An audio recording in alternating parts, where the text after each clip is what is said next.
you've got a pretty significant year for visibility, getting out there, significant relationships, your own personal expression. I feel like, in a way, you may have been feeling more hidden than usual and or focused on deep relationship issues, your own money, value, working, your income, getting your finances stabilized, really, really looking at energy exchange on a level that's not always conscious, a level that is kind of what it is. It's all this like weird energy between you and other people, different value systems. And I'm doing my best to verbalize the experience. A lot of it is just processing energy and how and whom you relate to. It's a deeper process, it's an eighth house process. So basically, Saturn, Neptune, and the lunar nodes in Pisces. The Pisces Virgo axis is triggering all these different issues regarding value. Some of this could have been a boon, by the way, like this depth probing could have led to you improving your life on multiple scales. And bravo for doing that, for putting in the effort to stabilize these areas of your life. I feel again, though, it's way more hidden and way more low key than what's about to take place for you. We're entering the year, wrapping up and finalizing these issues. Let's check out your midpoints and see where some of this energy is expressed in the first 3 months of the year, from the end of December into mid March. You've got Sun conjunct Moon, Mercury. Sun, your ruler, is also engaged with Moon, Pluto over here via midpoint. And those are the major ones. Let's check out where that stuff is for you. It is in your fifth house and your sixth house, and also your seventh house. And Moon, Mercury, Sun is just very clear. There's a lot of clarity around what you need to be doing on a daily basis, what taking care of your business, your pets, your life, your work life, having a routine, getting your mental health in order, just being grounded in that way. Also, more clarity around what you want, which I think is really critical. The types of fun things that you want to engage with and the type of creations that you want to materialize in your life. Also, romance could be something that you are longing for at this time. And I think that there is also a spaciousness in your routine that is really nourishing for you to just have a little space and peace, as just regularity is something that is screaming through these harmonics. Obviously, regularity isn't necessarily screaming, it's just really, really a dynamic function of normalcy for you. Let's see where these harmonics fall. The Sun, Moon, Mercury is in the 21st harmonic, which totally supports everything that I said, and the 42nd. Because they're seventh harmonic octaves, seventh harmonic is focused, disciplined, it's inward, it's internal. It really is still, in a way. I mean, it's still focused, in like it zeroes in, it doesn't do a lot of noise. And so I think that protecting your peace in that way continues to be critical for you to just have a balanced sense of normalcy and clarity around your daily life and what you're doing. It might sound boring to some people, but it sounds delightful to me. Seriously. Let's move on to other portions of this year. things get, I think, again, more critical for you, if you will, uh, from the summer or winter in the southern hemisphere, the Cancer cardinal season months that start from the end of June and last through mid September, that's when you're really coming out. So I would definitely recommend investing a lot of your time and energy into that routine spaciousness, taking care of your pets, taking care of whatever you got to do on the job, exercising, going to your therapist, just cleaning dishes, like whatever. All that kind of stuff is really something to fortify as we get to the mid parts of the year. We're not even there yet. Now we're in Aries season, which starts March 20th and lasts through that third week of June. And so here you have stuff lining up in your ninth house. And so this is a longing for travel potentially and just kind of getting out of your box a little bit as well. All of this stuff is deep stuff. This is something that we're collectively experiencing.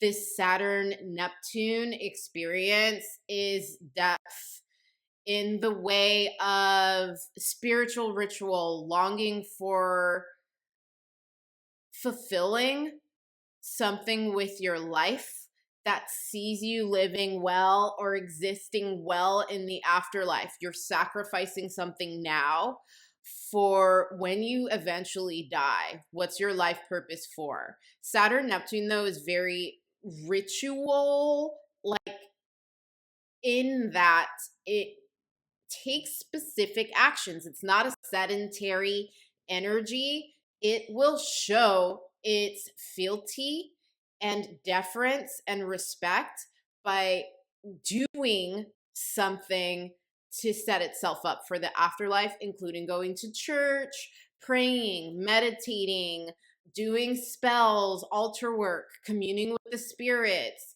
doing plant medicine, whatever kind of spiritual beliefs that you have are really, really kicking in, but particularly for you because all this stuff is lining up in your ninth house.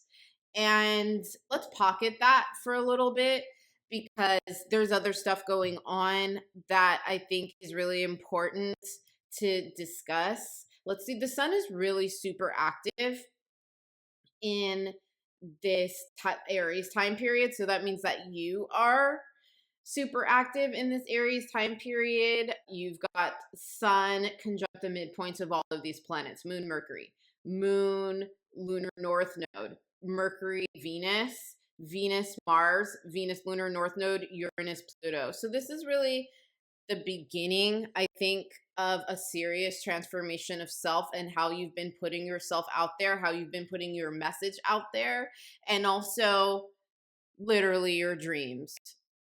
Wanting to engage in that less quotidian routine thing that you entered the year in and more towards the visionary expression of yourself in this lifetime. The rituals are still really important.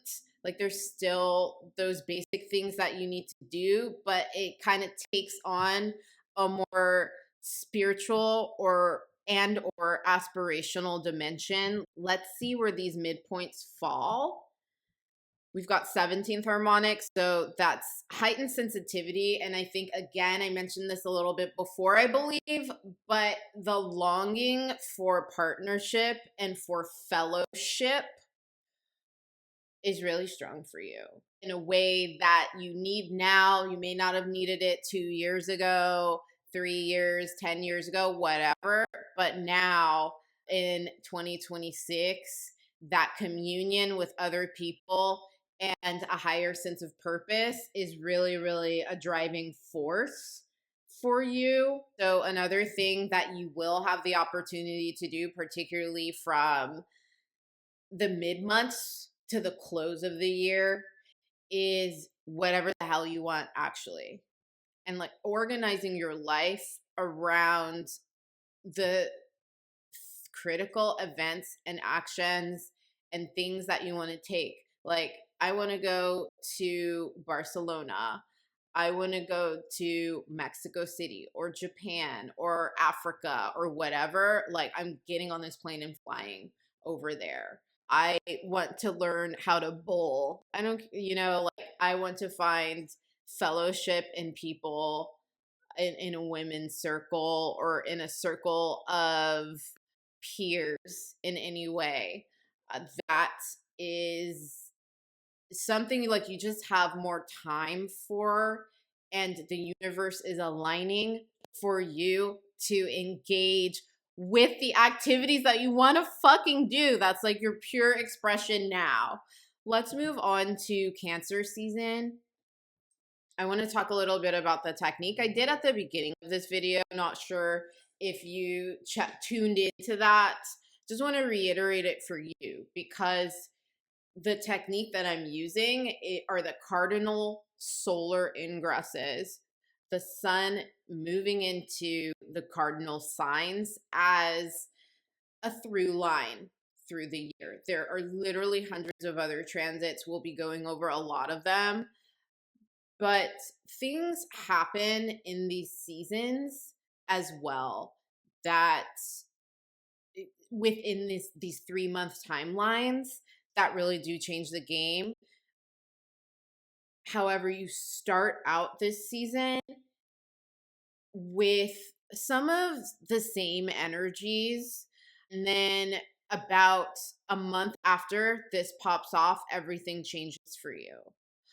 And so really for you, the end of July and your birthday season, Leo, is when this coming out period really, really takes place for you. Let's look at the Cancer ingress, which is your 12th house. So this is basically your natural 12th house. This is basically the last opportunity for you to rest between June 26th and July 26th, or even before that, when the sun enters your sign on July 22nd. So about a month and change. I'm seeing you also, though, really craving dynamism and inspiration and excitement and enthusiasm and fun, and getting your hands in something that's exhilarating. If we look at where these midpoints fall, Sun conjunct Venus, Mars, 1 degree 54 minutes, not that strong, but still strong enough to read. Sun conjunct Jupiter, Uranus, way stronger in your 13th harmonic. The first one that I just read, 23 times 4 in your 92nd, that one, Sun conjunct Venus, Mars, midpoint is very much in search of randomness and or attracting randomness, but in a very specific way.